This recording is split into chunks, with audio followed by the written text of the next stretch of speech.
আপনি কি জানেন 14 বছর আগে লেখা একটি বইয়েতে এমন একটি জাহাজের কাহিনী ছিল যেটি বাস্তবে টাইটানিকের মতোই ডুবে যায়? কাকতালীয় নাকি সত্যিকারের ভবিষ্যৎবাণী? আজকের এই ভিডিওতে আমরা জানবো এক রহস্যময় গল্প যা 90% মানুষ জানে না। তাহলে চলুন শুরু করা যাক। একটি জাহাজ, পৃথিবীর সব থেকে বিলাসবহুল।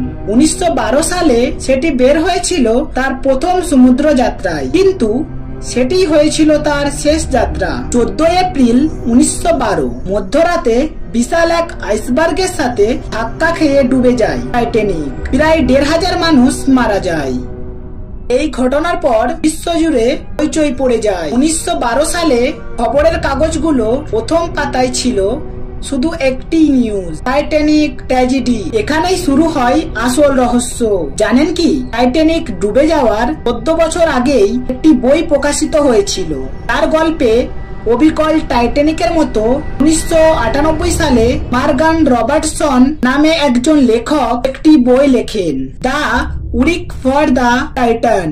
এই বইয়ে জাহাজটির কথা বলা হয়েছিল, তার নাম ছিল টাইটান। এটি ছিল বিশ্বের সব থেকে বড় জাহাজ এবং ডুবে গিয়েছিল আইসবার্গের সাথে ধাক্কা লেগে।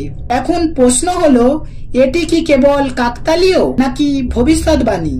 দীর্ঘ 73 বছর পর 1985 সালে গভীর সমুদ্র থেকে খুঁজে পাওয়া যায় টাইটানিকের ধ্বংসাবশেষ। এত মিল কি সত্যি কাকতালীয় নাকি অন্য কিছু? আপনার মতামত কমেন্টে জানান এবং এরকম আরো রহস্যময় গল্প জানতে চ্যানেলটিকে সাবস্ক্রাইব করুন এবং বেল আইকনটিকে অবশ্যই ক্লিক করবেন। দেখা হবে নেক্সট কোনো ভিডিওতে। ততক্ষণের জন্য আপনারা ভালো থাকবেন, সুস্থ থাকবেন।